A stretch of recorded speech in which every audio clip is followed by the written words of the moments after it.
नमः हरे हराये नमः।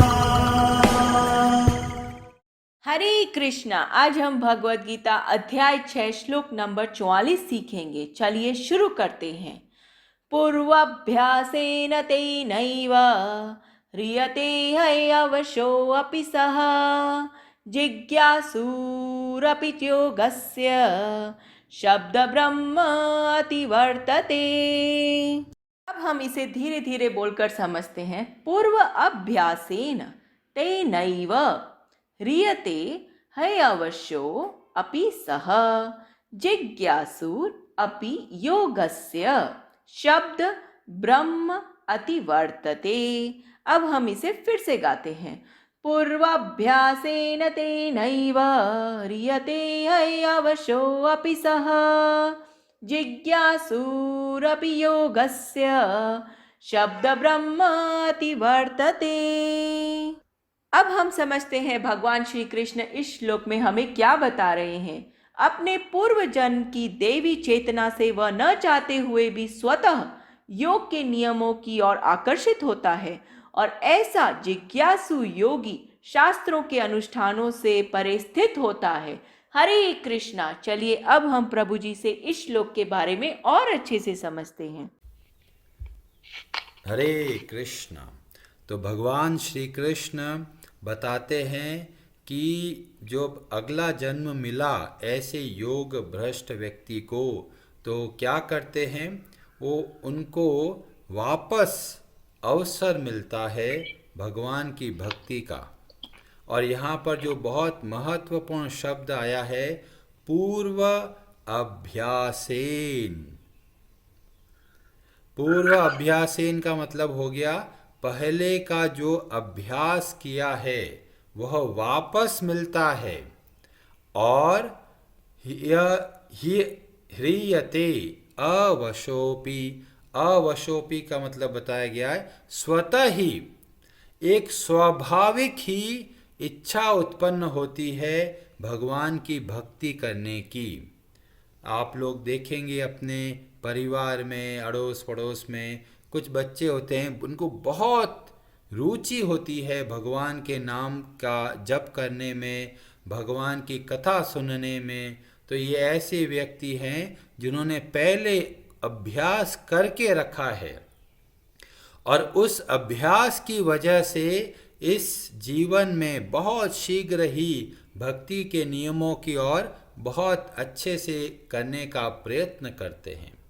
और यह भी बताया गया जिज्ञासुर, जिज्ञासु होते हैं और प्रश्न करते हैं, समझने का प्रयत्न करते हैं, क्योंकि पिछले जन्म की जो भक्ति अधूरी रह गई तो इस जन्म में जिज्ञासा के द्वारा अपने सारे संदेहों को दूर करते हैं।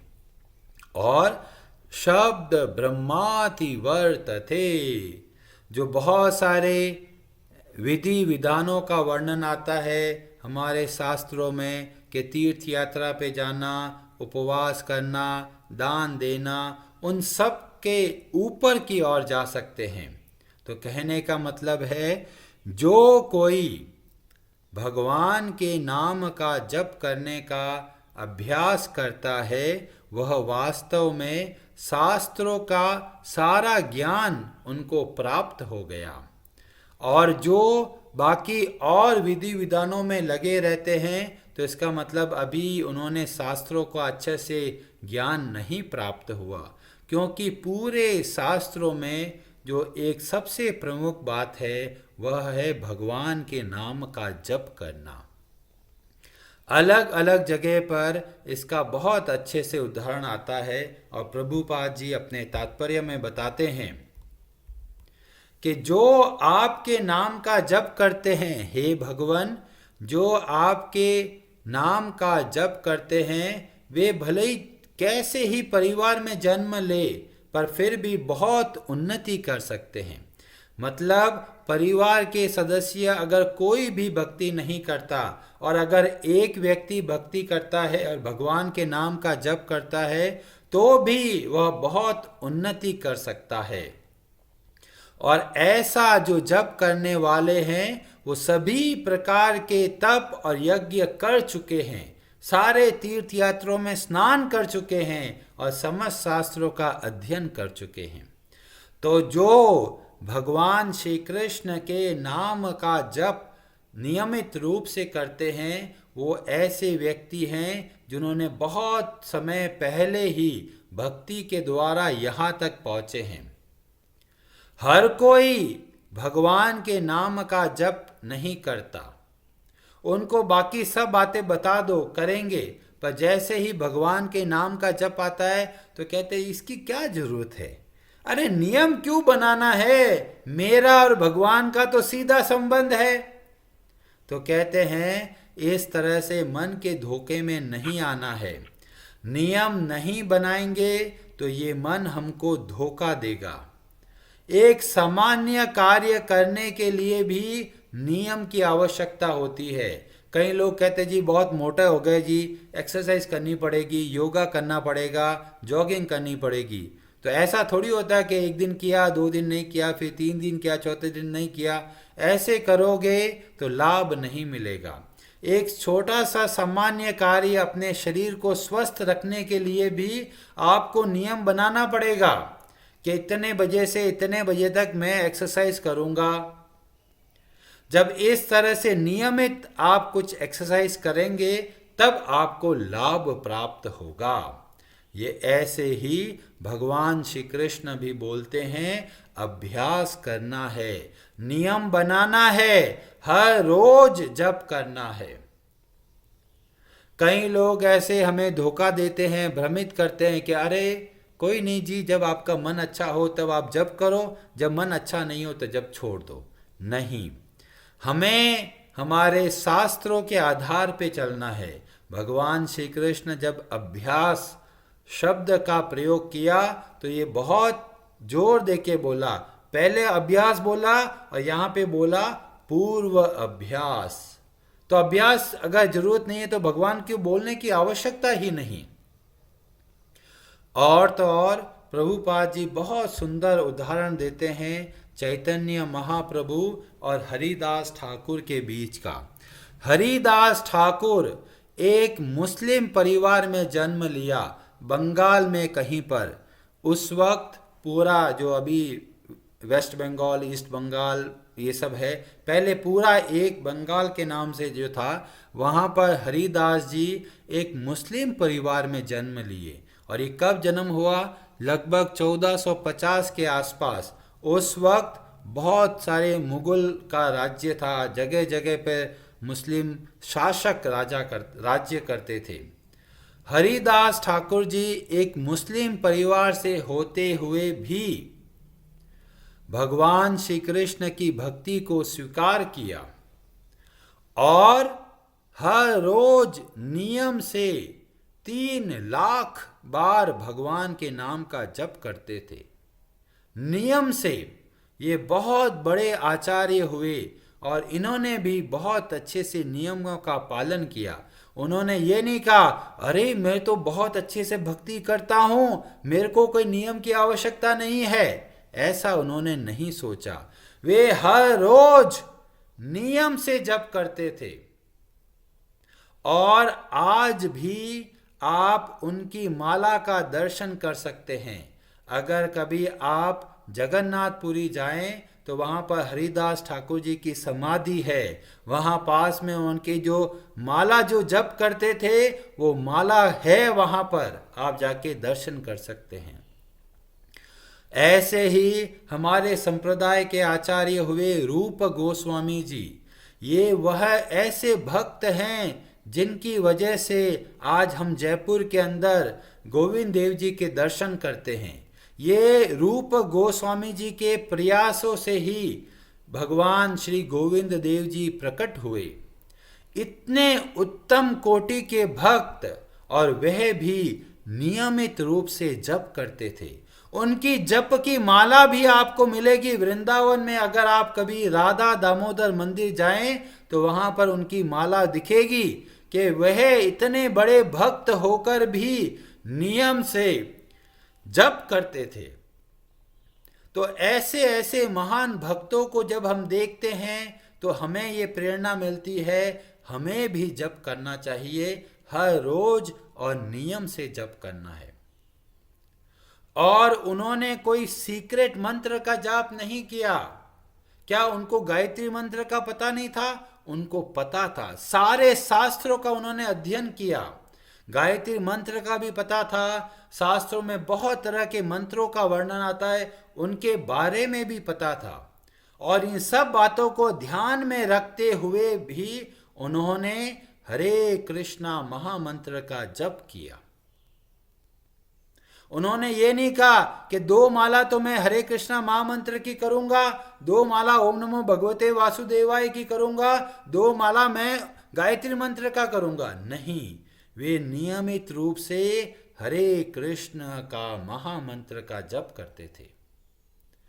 हरिदास ठाकुर, चैतन्य महाप्रभु और जितने भी वैष्णव आचार्य हुए, सबने इस हरे कृष्णा महामंत्र का जप किया।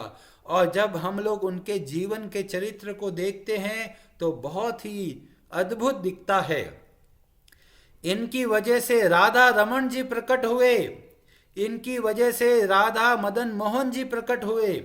बहुत सारे भगवान का प्राकट्य ऐसे भक्तों के द्वारा हुआ, और ये सब के सब नियम से हर रोज हरे कृष्णा कृष्ण कृष्ण हरे हरे, हरे राम राम राम हरे हरे, इस तरह से भगवान के नाम का जप करते थे।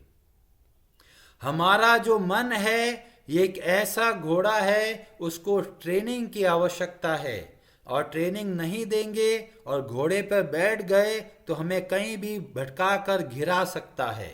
तो अगर कोई घोड़े पे बैठे तो उसको ट्रेनिंग वाले घोड़े पे बैठना होता है। जब पता है कि घोड़ा कहीं गलत दिशा में जा रहा है तो तुरंत उसको रोका जाता है, और अगर घोड़े को रोकना नहीं आता तो अपन को दूर कहीं खड्डे में गिरा सकता है। ऐसे ही हमारे मन को ट्रेनिंग चाहिए, और ट्रेनिंग का मतलब है हर रोज नियम से हरे कृष्णा मंत्र का जाप करना। और जिस हरिदास जी की हम बात कर रहे हैं, मुस्लिम परिवार से होते हुए भी उन्होंने भगवान श्री कृष्ण के नाम का जप किया, और बहुत लोग ईर्ष्या करते थे। मुसलमान जो वहाँ पर शासक थे उनको कंप्लेन करा कि अरे ये तो मुसलमान होकर भगवान श्री कृष्ण के नाम का जप करता है। मुसलमान जो शासक था उनको भी लगा अरे ये तो हमारे धर्म के विरुद्ध जा रहा है, और उनको बुलाया गया राज दरबार में। जो मुस्लिम शासक था वो बोला कि आप मुस्लिम हो, आपको कुरान के धर्मों के अनुसार चलना है, आप हरे कृष्णा महामंत्र को छोड़ दीजिए। हरिदास ठाकुर जी बोलते हैं नहीं, आप जो चाहे कीजिए, मैं इस भगवान के नाम का नहीं छोड़ूंगा। और ये उस समय की बात है जब हिंदू लोग मुस्लिम बन रहे थे। क्यों मुस्लिम बन रहे थे? क्योंकि जो मुस्लिम शासक थे वो जजिया नाम का टैक्स लगाते थे। जो भी मुस्लिम नहीं है उनको और टैक्स देना पड़ता था, इसीलिए बहुत सारे हिंदू लोग उस वक्त मुस्लिम बनते जा रहे थे। और यहाँ पर हरिदास जी दिखते हैं जो मुस्लिम होते हुए हिंदू, जिसको बोलते हैं सनातन धर्म, उसके अनुसार चलना चाहते थे। मुस्लिम शासक बहुत नाराज हुए और धमकी दी, अगर हरे कृष्णा महामंत्र नहीं छोड़ोगे तो 22 मार्केट में 22 जगहों पर लेके जाकर सबके सामने कोड़ों से मारा जाएगा। क्या तुम्हें स्वीकार है? हरिदास ठाकुर जी बोलते हैं बिल्कुल, कुछ भी हो जाए भगवान का नाम नहीं छोड़ूंगा। कितना दृढ़ निश्चय है, चाहे सजा दे दीजिए फिर भी भगवान का नाम नहीं छोड़ेंगे। और 22 जगहों पर भीड़ भाड़ इलाकों में जाकर सबके सामने कोड़ों से मारा गया उनको। और वो मुस्लिम शासक ने बोला इतना मारो कि इसके प्राण निकल जाए। और हर जगह पर 22 जगहों पर जाकर हर जगह पर इतने लोग, इतने मारे कोड़े, मतलब मारते मारते हाथ थक गए तो दूसरे जो मुस्लिम सैनिक थे वह मार रहे थे उनको, और 22 जगहों पर मारते हुए। पर देख रहे हैं हरिदास ठाकुर जी कोई चिल्ला नहीं रहे, रो नहीं रहे, भगवान को ये नहीं बोल रहे भगवान मेरे जीवन में कष्ट क्यों दे रहे हो। उस वक्त भी वे मुस्कुराते हुए भगवान श्री कृष्ण का नाम का जप कर रहे हैं। सब लोग आश्चर्यचकित, अरे इतना मार पड़ रही है फिर भी वो भगवान का नाम नहीं छोड़ रहे और बहुत प्रसन्न मुख से भगवान के नाम का जप कर रहे हैं। 22 जगहों पर मारते मारते जब सारे सैनिक थक गए तो उन्होंने हाथ जोड़ के बोला, अरे अगर आप नहीं मरोगे तो ये राजा हमको मार देगा। हरिदास जी उनकी भलाई के बारे में विचार करते हैं और अपना सारा ध्यान भगवान की भक्ति में लगा देते हैं। ऐसा लगता है कि उन्होंने प्राण छोड़ दिया।